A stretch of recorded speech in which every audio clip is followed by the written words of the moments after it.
નારાયણ એટલે સત્યનું સ્વરૂપ અને સત્યનું પ્રતીક છે ભગવાન સત્યનારાયણ.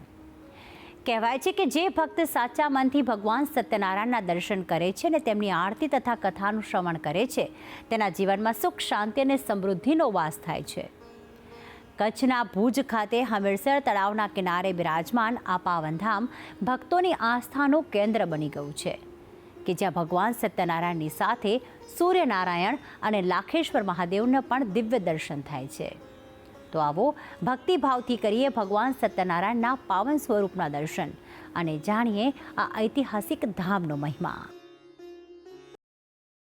નારાયણ એટલે ભગવાન વિષ્ણુ, જેને સત્યના અવતાર તરીકે માનવામાં આવે છે. ઈશ્વર સત્ય છે એ તો સૌ કોઈ જાણે છે, પરંતુ જે ઈશ્વરનું સ્વરૂપ મનુષ્યને સાચી રાહ બતાવે છે તે છે ભગવાન સત્યનારાયણ. આમ તો ગુજરાતમાં ભગવાન સત્યનારાયણના ખૂબ જ જૂજ મંદિર આવેલા છે, પરંતુ એમાંનું એક મંદિર છે કચ્છના ભુજ તાલુકામાં હમીરસર તળાવના કાંઠે બિરાજિત ઐતિહાસિક ભગવાન સત્યનારાયણનું ધામ. આ મંદિર એટલું સુંદર છે કે અહીં દર્શન કરવા આવનાર તમામ ભક્તો અભિભૂત થઈ જાય છે અને દર્શન કરતાની સાથે જ શાંતિનો કરે છે અનુભવ. આ મંદિરમાં માત્ર ભગવાન સત્યનારાયણના જ નહીં, પરંતુ ભગવાન સૂર્યનારાયણ અને લાખેશ્વર મહાદેવના પણ થાય છે દર્શન. ત્યારે ભક્તો પણ આ મંદિરમાં ત્રણેય દેવોના એક સાથે દર્શન કરીને જીવનને ધન્ય બનાવે છે. ભક્તો પણ આ મંદિરમાં આવીને પોતાના દરેક મનોરથ પૂર્ણ થતા હોવાનો અનુભવ કરે છે અને મહિલાઓ દ્વારા પણ આરતી અને ભજન કીર્તન કરીને શ્રી સત્યનારાયણની ભક્તિ કરવામાં આવે છે. આ મંદિર રાજવી પરિવાર દ્વારા બંધાવવામાં આવેલ છે. આ સંકુલમાં સત્યનારાયણ ભગવાનના મંદિરની સાથે શ્રી લાખેશ્વર મહાદેવનું મંદિર તથા સૂર્યનારાયણ ભગવાનનું મંદિર પણ આવેલ છે. એ ઉપરાંત ભૂકંપ પછી નવું કથા મંડપ બનાવી 20 વર્ષ પહેલાં કથા મંડપ પણ બાંધવામાં આવેલ છે. આ કથા મંડપમાં મહિનાના 4 દિવસે એટલે 2 એકાદશી, પૂનમ, અમાસના દિવસે સામૂહિક ભગવાન સત્યનારાયણની કથા થાય છે વિષ્ણુ સહસ્ત્ર નામ સાથે.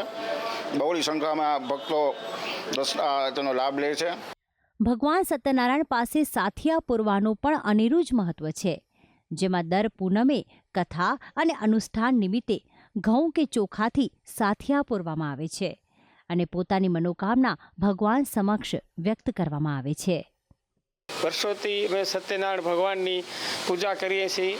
આસ્થા પર સત્યનારાયણની કથા, વાર્તા તથા પ્રદીપાનંદ સ્વામી પણ ઘણી વખત અહીંયા કને દર મંગળવારે ભાગવતનું રસપાન કરાવે છે, એમાં પણ અમે ભાગ લઈએ છીએ.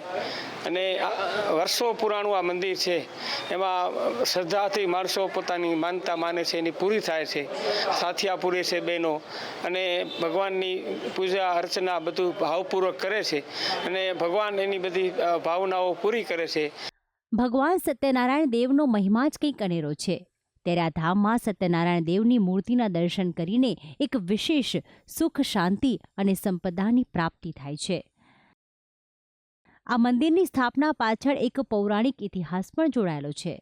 કહેવાય છે કે જે તે સમયના કચ્છના એક રાજવી પરિવાર દ્વારા તેમની મનોકામના પૂર્ણ થતાં આ ત્રણેય મંદિરની એક સાથે સ્થાપના કરવામાં આવી હતી.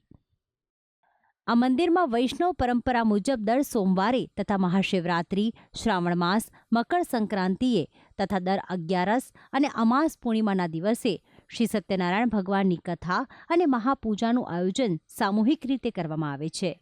તો ખાસ કરીને સાતમ, આઠમ અને દિવાળીના તહેવારોમાં મંગળા આરતીનો લહાવો પણ ભક્તો અચૂક લેતા હોય છે.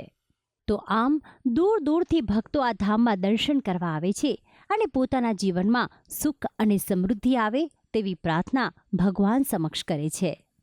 ભક્તિ સંદેશ, સંદેશ ન્યૂઝ, ભુજ, કચ્છ.